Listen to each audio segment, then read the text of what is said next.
I argued for a guy in the freezing cold one day for an hour and a half, and it was touchy. This is way back in the day. And after it was over, I thought he was a chicken farmer with battery hens, and he didn't give a shit.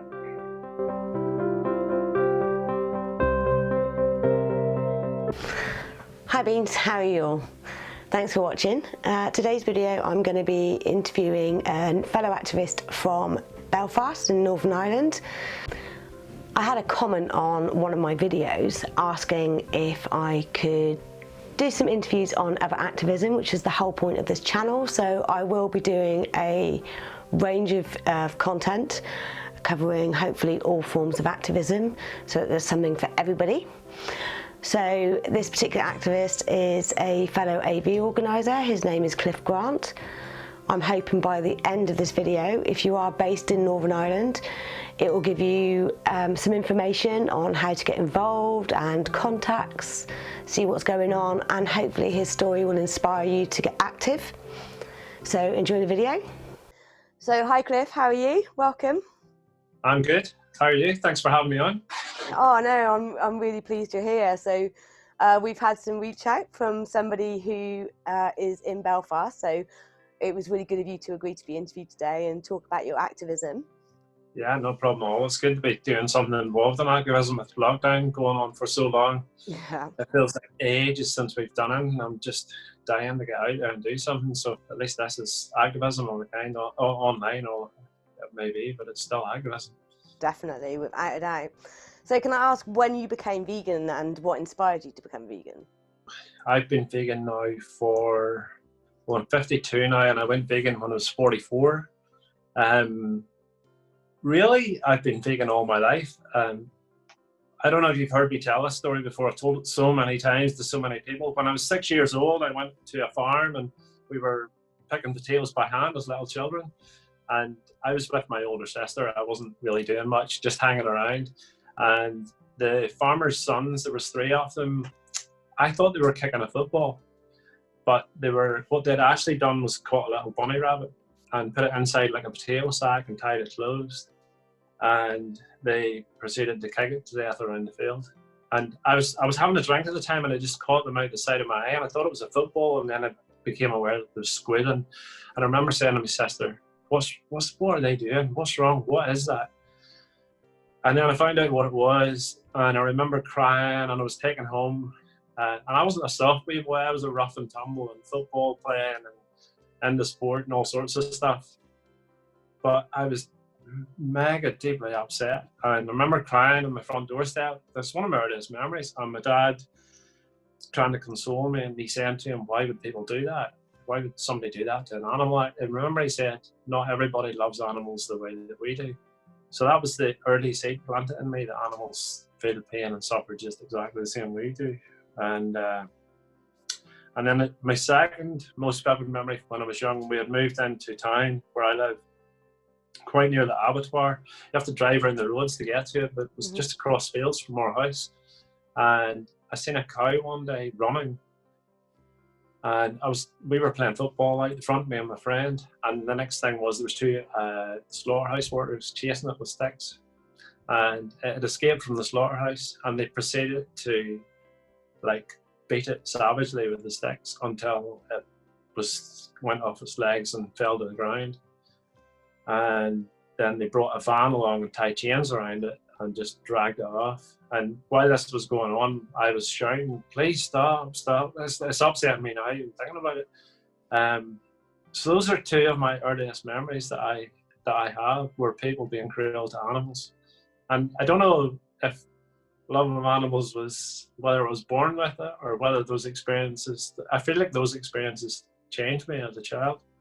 But I wasn't vegan. I didn't even know what vegan was, didn't even know what vegetarian was.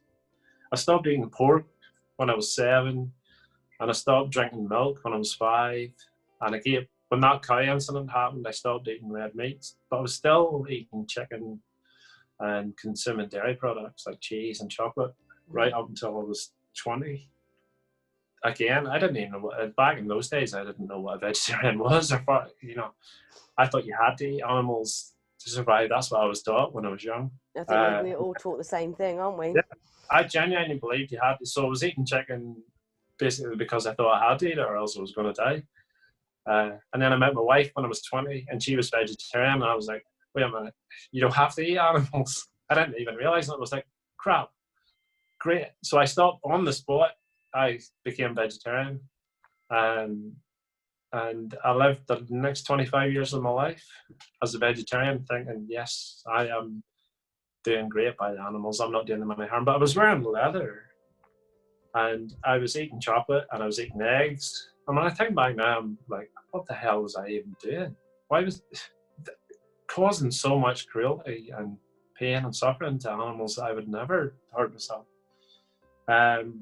And then 7 or 8 years ago, I was sitting in work one day and I was watching, I don't know if you've ever seen Freely and Durian Rider way back in the day. They were big on YouTube. They were like fitness and high carb, low fat diet. And I was watching their videos and they were talking about vegan diets, which was interesting. And then one day he mentioned a speech and it was by Gary Yourofsky. I'm sure you've seen it. Yeah. And I clicked on it. Now, Gary Yourofsky said some really controversial things in his time and not everybody loves everything that he said, and I don't. But this speech as a standalone piece is one of the most powerful things I've ever seen in my life. And 45 minutes long, I watched the whole thing, couldn't argue with one single word that he said the whole time. And I just was like, shit, what on earth have I been doing with my life for all this time? And I just went vegan on the spot. That was about 3 o'clock in the afternoon. At 5 o'clock, I came home and I said to my wife and my niece who lives with me, I'm going vegan. And they were like, no, you're not. And I said, yeah, I am. They were freaking out because I do all the cooking in the house and their immediate thought was, what are we going to eat? We're going to have to eat. They were going away on holidays, so I spent the whole of the next day clearing out the wardrobes and all my leather shoes, threw the whole heap out, threw everything out of the fridge that wasn't vegan, and I've never looked back since. So people say, when did you go vegan? I've been vegan since I was 6 years old. I just didn't realize it. Does that make sense? Yeah, I've always had the values of being vegan and always loved animals and always cared for them and looked after them and would never, you know, if you see an animal in the road or the street and it's injured, you wouldn't drive past it, you'd stop. And that's what I try to say to people all the time. You naturally want to help animals and be kind to them. So yeah, I was that way from 6 years old. I just didn't know. I'd just been taught by society and by everybody else that. I think it's the same. It's you know, there's that saying that we're all born vegan. You know, like you said, everyone is an animal lover. Mm-hmm. Everyone's got vegan principles within them. It's just bringing those to the surface. And it's taking those barriers away that built up over years and years. All these lies and misconceptions that society teaches you. And then some of us are finding their way back now, and then hopefully we're going to waken everybody else up as well. That's my plan anyway, and I think that's yours too. Yeah, that's my plan. I feel like I found my calling doing activism. You know, I went vegan at 40. So, and I had, you know, all the same beliefs, and I told vegan friends that cows need to be milked and we need to eat meat, and we've done it for thousands of years, and all the arguments I hear every day. And then, much like you, I mean, I didn't watch Gary's speech until much later after being vegan, but it was a film called Vegucated that turned me vegan. Okay. So if it wasn't for activists like Gary and the woman that filmed Vegucated, then we wouldn't have got that message across and you know, woken up. So and I think that's one of the reasons why I wasn't, and you probably weren't earlier. Social media now and YouTube in particular, I didn't have access to that information when I was young. I didn't know that you could be vegan and be healthy. You know, but that information is freely available now, and because of activists, not only is that information available, you can also see what happens in slaughterhouses and see what happens on farms because people are going in and seeking fulfillment. So there's loads of information out there now that wasn't there before. So that's a powerful tool for the movement that we didn't have before. Definitely. So I've already mentioned where you're from, which is my next question is where are you based? But I'm sure that your activism isn't just based in Belfast. Is it based around? What sort of areas do you reach to? Well, I'm not actually from Belfast. I live in a small town called Ballymena, which is 30 miles away. But most of the activism we do, the street activism, is in Belfast because it's by far. We've tried the towns. I've tried Ballymena. I've tried Coleraine. They're biggish towns, but the footfall is okay. But for the cubes, for example, we have a place called Cornmarket in Belfast, and it's the dead centre of town. There's like 7 streets all converge into one, and it's mega busy. And for me, I want to go where the most people are. It makes sense to me, that get the busiest spot and get as many eyes on those screens that you possibly can. So yeah, I do other forms of activism too, but most of it's based in Belfast.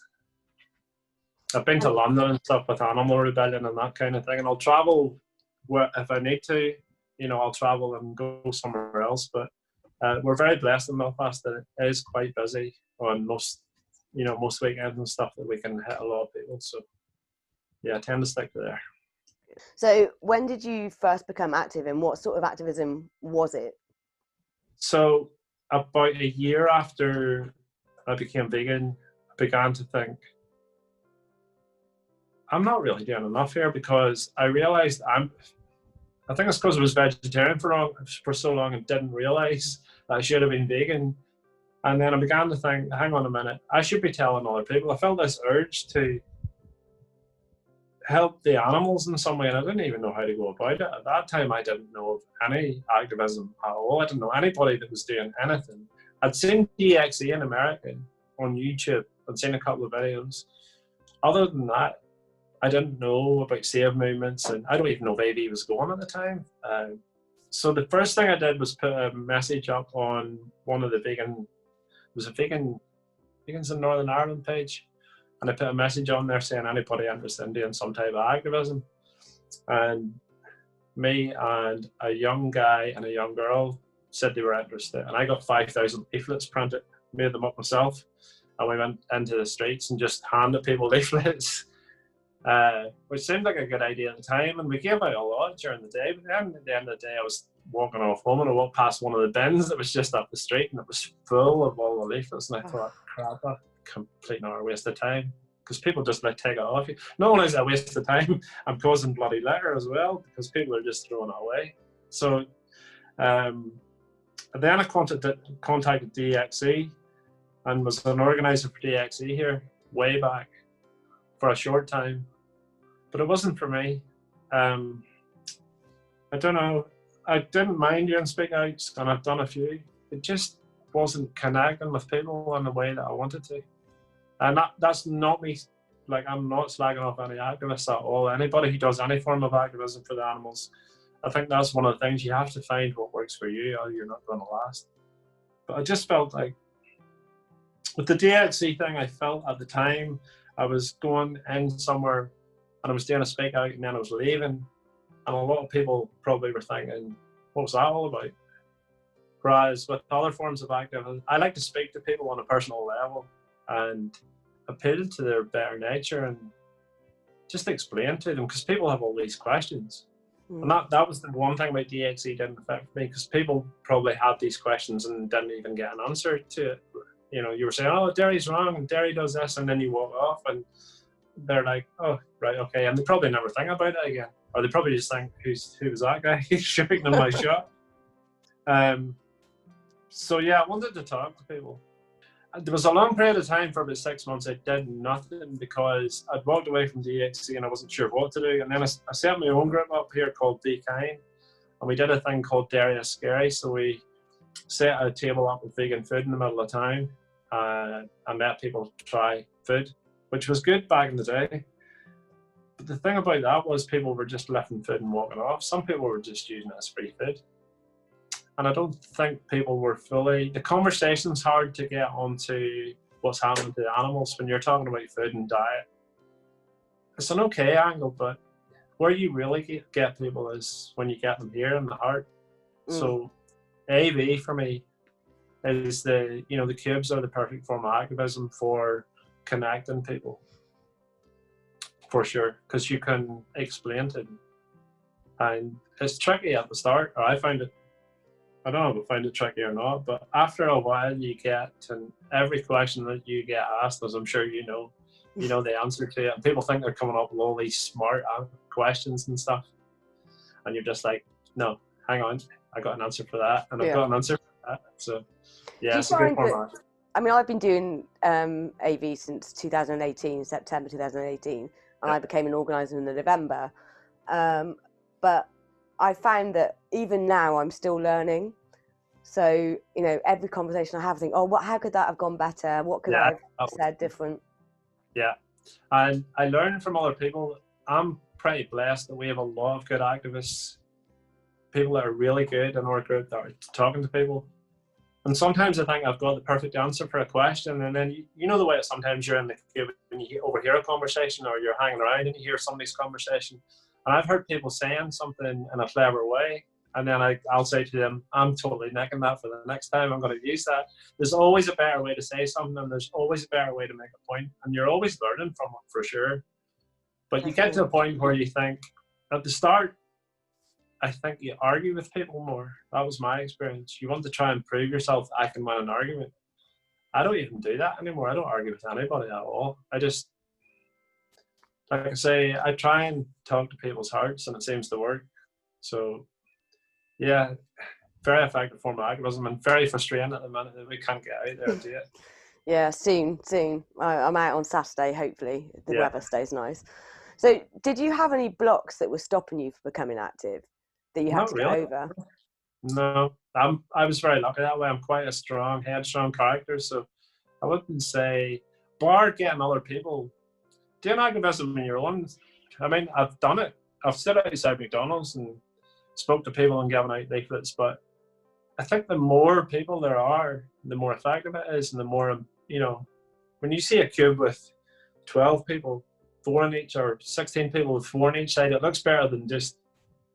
And I know people only have very small groups, and all parts of them for getting out there and doing it, but the more people that we have active, the more effective it is, no matter what it is. Should it be a save, or should it be a cube, or any form of street activism, feet on the ground definitely matters, and definitely makes it. People take you more seriously if there's more of you, for sure. It's easy to dismiss 1 or 2 people. If there's 30, 40, 50 people, then I think people take more notice. 100% agree. Like, my perfect cube formation is a 12 cube. Yeah. You know, and if the Bristol gets bigger, then hopefully it'll be a bigger one. But we've been quite lucky this year. Like January, February, and March, we had 22 people turning up at every cube. So it was perfect. 12-person cube, 10 on outreach. It just worked so well. And you're right, it brings more people in. So sure. And I think if there's 1 or 2 people, it's easy for somebody to say, "Oh, they're just 2. Those 2 are not wise over there." That's a saying from here. You probably haven't heard that. I know that one. People say headers over there. Those 2 are headers. They're not wise. And it's easy to dismiss people when there's 1 or 2 people, but when there's 30 people, well, we can't all be crazy, you know. So we're all just normal people, just like you. So yeah, numbers matter for sure. So currently you're doing the cubes. Do you do any other form of activism at the moment in Belfast and the surrounding areas? Well, in the last 2 months, virtually nothing because of lockdown. So the organizer for Animal Rebellion, we haven't done anything. There was another guy set it up here, and we all went to London to the rebellion last year, and then he has left now and handed it over to me. But that was around January time, so we haven't done anything because there was nothing really that we could do. I'm the organizer for AV. I'm a Save Movement organizer as well. So just where I live here, there's a Cranswick slaughterhouse, which is a pig slaughterhouse just 2 miles away from my front door. I see 3 trucks every single morning when I'm out walking. It's terrible. So I'm the organizer for that. I trained up for Animal Aid earlier this year, just before lockdown was in. There was some of the group here. So Animal Aid came across. Do you know what Animal Aid is? They go into schools. So we train for primary schools and for secondary schools. So obviously you can't go into primary school children and show Dominion or Earthlings or something like that. You have to talk to them in a certain way. So using like wee animal puppets and stuff, which is not really natural to me at all. But so I'm trained up for that. So I'm just waiting for the schools to reopen so that we can get in and start talking to children, because I think that's probably one of the best ways forward. Yeah, that's amazing. I'd like to get involved in that. I think that'd be great. Yeah, I can get you the email address and the contact. There's people all over. They're doing it in England all the time. So they train you up and then they just mail shot like all the schools in your area. And apparently the teachers are quite happy to have it because they get like 2 free periods where they don't have to do any teaching and stuff. So I think they did hundreds of schools last year in England and Scotland. So we're the first, I think, that's been trained over here. So that should be good. With the save, is there like an age limit, or is there a Is there- minimum? Is there like a minimum age where you have to be above a certain age to attend a save? Do you know? I don't know the answer to that question. I probably wouldn't recommend that young children come to it. It's upsetting. I don't think. I need to check that out for you. I'm not 100% sure. I wouldn't advise that somebody brings along like 5-year-olds to see it. No, but say Yeah. 16, 15, 16. Yeah, sure. Yeah. The saves are funny. It's hard to get people involved. I mean, it's absolutely heartbreaking, and everybody reacts in a different way when they see the animals going in. I mean, it breaks my heart, but the way I see it is I have to do it. I cannot not do it. I think it's so important to get the footage out there as well. So Yeah. My sister-in-law, her mum gave up eating pork and bacon because of a vigil that she saw me at, that I did a live stream on Facebook. Yeah. And she's not gone vegan, but she stopped eating pigs. So But you planted butter, so yeah, it's planted a seed and made her make that decision. So, and you just don't know how many people. I like putting it as my story on Facebook, because then you can see exactly who's watched it, and that's good to see what reach I'm getting with that. And whether it's working or not, I don't know at the moment. But I've had the same thing. We had a Meet the Victims here. I don't know if you've seen the footage. It was in January. That's just like, it would make you cry when you see the footage. And what we seen that night was like, that's just a local farmer, like a nice wee farmer up the road type of farm that everybody thinks is, the way everybody thinks factory farming's bad and the wee local farmers are good. The stuff we seen that night was just like, thinking about it now, I'm nearly crying about it. It was absolutely horrific. Poor souls in that farm that live in that for 6 months. But the number of people that never interact with my posts. I mean, I do a lot of posting on Facebook, always about animals.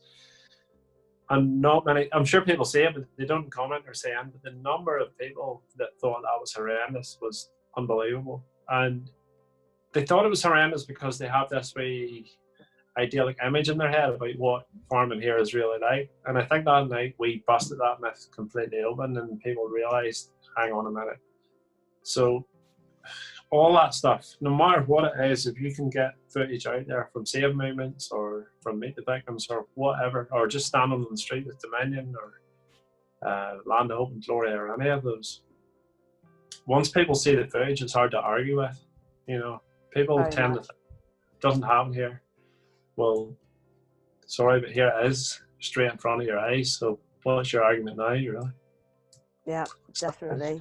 I think that's where Meet the Victims is a really good form of activism. I'm so glad it's hit the UK in the last year, because I think there was 3 events in mainland and then 1 with you guys in Northern Ireland last year. Mm-hmm. Yeah, it was so well organised thing. It was all girls that organised it over here, and it just went so well. We ended up being able to deliver a pig as well, so that was good. The heartbreaking thing is you have to leave all the other ones behind, so we had to make a decision of which one to take, and who's going to be the lucky one. Just dreadful. But they were cut off. They were Red Tractor approved, which is the gold standard for pig farms. So they were cut off immediately, and then 2 weeks later they got the Red Tractor approval back again. And to see the number of dead pigs and just this whole stench and state of that place needs razed to the ground. How on earth, what difference they made in 2 weeks in that farm it's just laughable, absolutely laughable. But that's the way it works. Yep, unfortunately it is, and the more we tell people, the better. And if there's not enough of us active, then people aren't going to know about it. I was in a meeting recently with a group of activists, and they said, "Oh, everyone knows what's happening," and I was like, "They don't." I speak to people on the streets. I speak to people on the streets every week, and they're like, "I had no idea this happened." And they can be kids, or they can be, people in their 60s, and they're like, "I had no idea that happens to baby chicks." So. unless we tell them and show them they're not, you know, the whole world is not going to know. The dairy industry is exactly the same. People just don't know. They think, oh, we're just milking. You have to milk cows. You know, so what bad's happening there? We're kind of helping them out by milking them, otherwise they're going to explode. Yeah. I used to think the same thing. Yeah, I really don't think people do know. I don't think they do. So what form of activism would you think suits you best, or would you say suits you best? Ooh, it's a good question. I love talking to people on a one-to-one basis. So cubes are good, because I get to do that, and I really feel like I can make a difference at a cube, just by having a conversation. You'll know as well as I do. You learn how to talk to people. At the start, you can be preachy and you can be saying too much. You know, you have this tendency to try and fill in all the gaps. Like I used to ask somebody a question, and if they wouldn't answer for 10 seconds, I'd feel the need to speak. Whereas now I'll say, do you think that's okay? And then if they don't speak for 20 or 30 seconds, I just stand there, and they feel then compelled, like, okay, I have to give an answer to this now, so what am I going to say? So you learn all these wee hacks and tips over time, and you learn a way to talk to people in such a way that you can get them round to being on your side. Most of the time, you get some people that are never going to get it. I accept that. There are psychopaths among us who just think it's okay to hurt animals. And here, Northern Ireland in particular is like agricultural. There are farmers everywhere. Some farmers, I mean, I had a farmer crying one day, believe it or not, a sheep farmer, when he finally admitted to it, they hated taking their animals to slaughter. I spoke to a dairy farmer one day, and his wife cried because we were talking about the baby calves, and at the start they were very much bravado about it. And I said to her, well, we were talking about the baby calves and the drop calves, as they call them here, which is the wee boy calves that go to market, and they're like, no hay. And she said, oh yeah, I'm not on the farm on the day they go on the trailer. And I said, well, why is that? And she said, oh, I've just found it upsetting. And I said, so you know what's wrong? And then she started to cry. So you can get through to some farmers. She knew in her heart that that's wrong. She's just thought, you know, there's no other way. And she's probably still doing it to this day, or her husband is. So there's some good farmers, and there's some farmers like genuinely do not care. You could say you have to walk away from those people. I do it all the time. Just say, look, we're not going to agree. So yeah, I'll just leave it at that. We had one, I was stood in the cube, and I heard someone talking to a sheep farmer, and he said, if I had a choice, well, I just so happened to have the Grow Green pamphlets from the Vegan Society in my backpack. Right. So, and this is like against AV protocol, but I stood out the cube, got my rucksack out, I took the pamphlet out and handed it over to the outreacher, going, oh, sorry, I didn't mean to interrupt, but do you want to have a look at this? And then he, you know, the outreacher explained to the sheep farmer what it was and what it was about, and he said he would seriously go away and have a look into it. So, you know, sometimes you might get one that, we did have a farmer just before lockdown, and he was having a massive argument with one of the other outreachers, which I was in the cube again, so I got one of the organisers to like move it on and stop it, because it was obviously just ruining the atmosphere around the cube, and I like to try and stay positive. Anyway, they broke it up and he went off, and he came back later, and at this point I wasn't in the cube anymore, and this farmer is with his girlfriend. He was a sheep farmer as well, actually, and he had two of his friends with him, this other couple, and he had a pint of milk, and he was just stood in front of the cube drinking this pint of milk. And I started talking to him, and he said, oh, you're so much nicer than your mate. And he didn't agree with me, and he went off, but his two friends stayed behind, and I explained to them what happened in the dairy industry, and they were shocked, and they asked for a card. They asked for information to find out more. So, you know, I think sometimes you have to know when it's not worth it, and you have to know, you know. I argued for a guy in the freezing cold one day for an hour and a half, and it was touchy. This is way back in the day. And after it was over, I thought he was a chicken farmer with battery hens, and he didn't give a shit. But he just wanted to try and prove to me that he knew better than. He was one of these people that wanted to show that he was a better debater than somebody else, and I got sucked into it for an hour and a half, and it was like -2 in the middle of winter time. And see, when it was over, I got away from it. I thought, I will never argue with somebody like that in that way again, because it's absolutely pointless. There are people that it's pointless. Yeah, and it's draining as well. Time- And you could be missing out on a conversation with someone That's that it. is going to take it in. Yeah. What do you love most about the activism that you do? Oh, making a difference. Walking away from a conversation, and I mean, you never truly know. There people say, I've had people say, right, I've had people, I had some girls one day both of them rung their mum and told their mum they were going vegan, but they were only young. You know, so everybody that walks away from you have to let go of that and realize you have no control about what happens once those people leave the conversation. But there are people you get a good feeling from that they have the same values that you have, and you're making a difference. And I've had people, I'm sure you've had people thanking you too. And it's not that you're doing anything particularly, I mean, I wish somebody had told me earlier. Yeah. I found out from a speech online, but one of my biggest regrets is I wasn't told that when I was 5 years old, because I had been vegan for life. I think every vegan says they would never go vegan, but then every vegan says that once they've gone vegan, they wish they'd done it years ago. Best thing I've ever done. And if I can connect somebody so that they don't have to live 45 years of their life and then realize, crap, like I did, what the heck have I been doing my entire life? Because I regret. Every day I think about the misery and suffering that I was responsible for. So I think activism's a wee bit like a penance for me as well.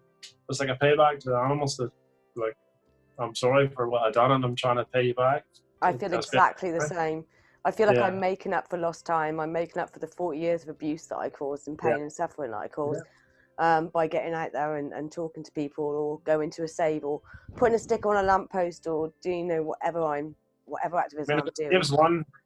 I see every life as equally important. I know not everybody agrees with that, and they don't have to. You don't have to do that to be vegan. I mean, all you have to do is realize every life's more important than a sandwich or a Coke. Exactly. I see every life as equally important. You know, it's important to the one that's living it. So if you can save one life and spare somebody pain and suffering, then why wouldn't you do it? So yeah, that's the best thing, that trying to make a difference and feeling like maybe you have. I know that's an ego thing, but I don't think it's really that bad to I'm not trying to make a difference for me. I'm trying to make a difference for somebody else. Yeah. And that's when I think it doesn't become an ego thing, when you're doing it for the animals and you're not doing it for you. Yeah. You know, even though they can speak and they're not voiceless, we can't understand what they're saying. Yeah. So someone needs to speak up for them. And it's like a newborn baby can't talk and communicate, but you know, you wouldn't let that baby go through the same things an animal goes through. You talk about it and speak. Yeah. I mean, it's one of the only forms of activism. Most activism human beings do is to help other human beings, and that's a great thing to do. I encourage anybody to do that. But I mean, you're never going to get any thanks from any of the animals we're doing. You know, so we are not out here doing it for ourselves. We're doing it for the animals, and to try and save 1 or 2 or 100 or whatever. I mean, if one person goes vegan, the number of animals they'll save in their lifetime is like hundreds. Exactly, and if you can imagine, this is the point of doing this, is to encourage more vegans to become active. Because if 1% of vegans are getting 1 person each a month or a year to go vegan, if you increase that percentage, we just we have you heard this world. Gary Francio, and have you heard him talking about the numbers thing? So he said, like, at the last survey in the UK, they said there was 4 million vegans. There was some, I'm not sure if that's accurate. I'm saying there's 2 million vegans in the UK right now. Well, if each one of them spoke to 1 person this year and told them what they know, and that person went vegan, well, then we'd have 4 million. And then next year, if those 4 million spoke to 1 person and told them what they know, and that person went vegan, then you have 8 million. You know, so that's how the growth should happen. I mean, I don't know how many people have went vegan. They're not going vegan because of me, and people are not going vegan because of you. They're going vegan because of what you're telling them and showing them what you didn't know and what was hidden from you. But if you can change 1 person, I mean, in a year, I mean, the number of conversations we're having at Kids, I've got to think that somebody at some point is going vegan, because, well, I know for a fact people have, but it's not often that you get feedback from people. you get the odd one coming back at Cube, and they'll say to you, "Oh yeah, I've gone vegan. I've been vegan ever since," and that's great. But you know, everybody should be out there. I'm not saying you should be trying to ram it in people's faces and preaching to people and pointing fingers and. It's about finding it's about finding the activism that's right for you, even if you're, like I said, putting stickers up. Or I heard a really good one recently, and it was it's actually going. Well, this will be shown after the video goes out, but it was about putting little pieces of paper, scrap paper, writing messaging on them, and put them in windscreen mirrors, in windscreen wipers, and then someone comes back and they think their car's being broken into because there's a paper, and then they get it out and they go, oh, and it's like watch Dominion, or did you know this many chicks get put into a meat grinder? I thought that's a brilliant idea. So you can do that on the walk to school with your kids. You know, you don't have to be talking, because I get that it's not for everyone talking to people in the streets. And it took me a long time to get the courage to do that. How do you fit your activism into your life, like with being in a relationship and working full time? So when I first started activism, I was road racing. I rode bikes for years and raced. But the amount of hours I was putting into it, like 20 hours a week training and then racing Saturdays and Sundays. So that had to go. So that's gone now completely. And most of my spare time, again, recently with lockdown, that's not really happening. Most of my spare time goes into activism. So we do cubes here generally every other Saturday. That gives people a break. I think it's maybe too, I'm not saying it's too much. I mean, people could say, oh yeah, but if you think about the animals, what they go through, it's never, I could do a cube every day of the week and it wouldn't annoy me, but people do have families and do have lives. So I want people to be able to do activism and have a life as well. So we do cubes here every other Saturday generally. So I tend to work my life around activism rather than working activism around my life. Does that make sense? Yeah, no, it does make sense. So we have, in Bristol, we did have 4 cubes a month. Now I'm on my own. I'm not going to be doing that because I think it's too much on my own. But we have like a Friday night and a Wednesday night, and then a Saturday day and a Sunday day. So they'll be spread out across the month. And then, because we've got some people that can't do Saturdays, some people that can't do Sundays. So you know, people that do shift work and stuff, and I really like the nighttime cubes, especially Friday nights. Even with like the pissheads coming along, I've had some really good conversations with the pissheads. Whether they remember it the next day and go vegan, I don't know. But they take a card away, and you never know, they might take it out and go, "What's this?" and have a look into it. Belfast's not mega busy at night time, so we tend not to. But we do. November, December, there's a Christmas market, and it's one of these markets they sell like crocodile burgers and kangaroo burgers and all that crap. So we go and set up right outside the front gate, and there's like hundreds of people, and we're just there. And it starts off okay in the evening time, about 7 o'clock. Everybody's pretty normal. The time we're finishing up at 10 o'clock is you're starting to attract the piss heads, as you call them. I mean, there's no fighting or anything like that, but it gets to the point, right, okay, it's time to go home now. Yeah, we'll get wrapped up. We usually stop about 9 o'clock. So, but no, I quite enjoy them. They're shorter cubes, so we don't do 3 hours. We do like 2.5 hours. What is it? But it works fine. It works well. So, and it's in the winter as well when it's dark, because there's no reflection on the screen, and you know, the screen's really, really bright and show up. Do you use laptops, or have you got TVs? Laptops and tablets. They don't have TVs. No, we're lucky we've got TVs now. But then we've been at it a long time, and I did a fundraiser thing for it. So we have 4 big HD TVs. The difference it makes is unbelievable. If I get another organiser and they could drive, then I'll maybe do a fundraiser for TVs, or apply for the AV fund again and get TVs with that. But at the moment, it's there's no way I can take all that. They do make a big difference. You need a lot of equipment for it as well. And then we have a gazebo as well, because when you're standing there with 4 big electrical TVs and batteries and power packs and stuff, and the rain comes on, it's like, I mean, a laptop, you can just do that and stick it in your bag and go. With the TVs, like, if the rain comes on fast and heavy, it's not a great idea. So how do you, if people want to get involved in the activism that you do, so the Save movement or the cubes, how do they find you? So, I mean, they can just, if they want, they can send me a message on message on Messenger on Facebook. It's just Clif Grant with one F, CLIFGRANT. Do that. Or like AV Belfast, so they can ask to join AV Belfast. Just look at on Facebook. And I think when you join, it asks you 3 questions just to verify that you're not messing around, that you're genuinely interested.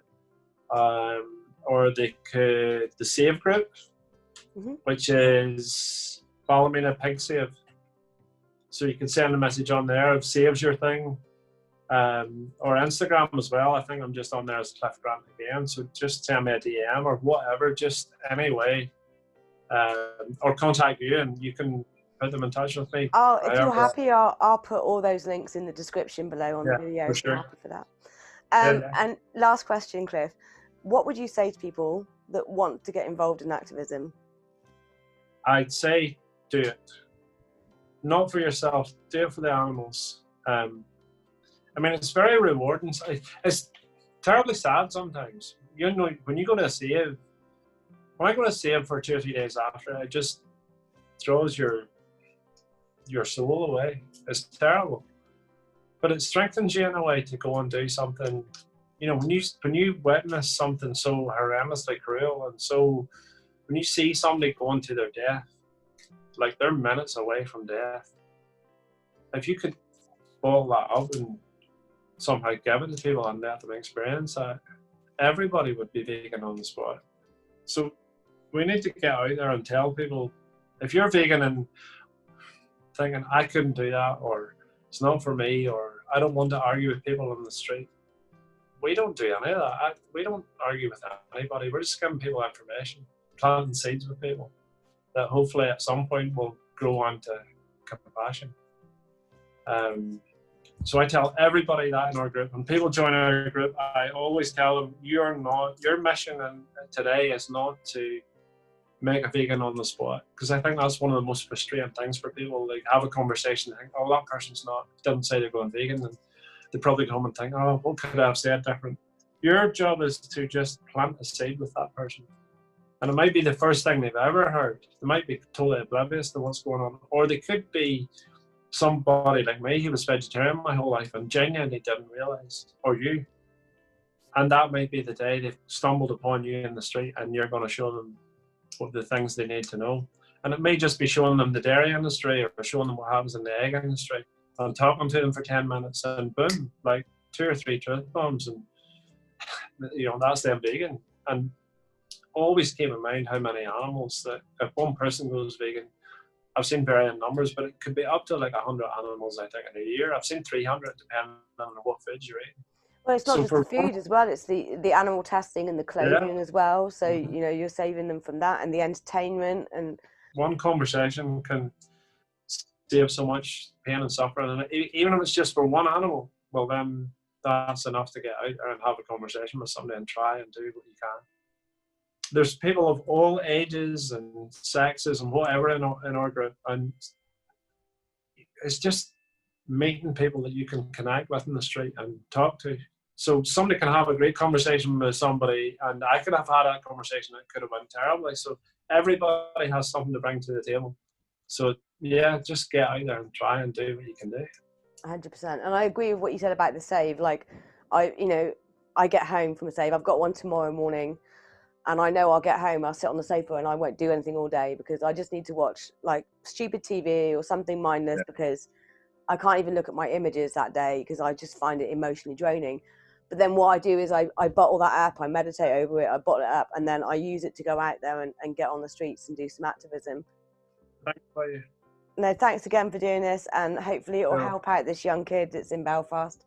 Yeah, for sure. And good luck for Saturday as well. No worries, I'll let you know. Take care. Thank you. Bye, thanks. Talk soon. Bye-bye. So I hope you enjoyed that video. Clif's a great guy to talk to, really easy and very passionate activist. If you have been inspired by Clif's video to get in contact with him or get involved in the activism we've talked about, please leave a comment below. I'd love to know if you've also had similar experiences, and then also let me know. Massive thank you to my Patreons that support me, and if you enjoyed this video and like to support more content, then please check out my Patreon link below. Don't Don't forget to like and share this video, hit the subscribe button and the notification bell so you don't miss out on future content. Thanks again for watching, and I'll see you next time.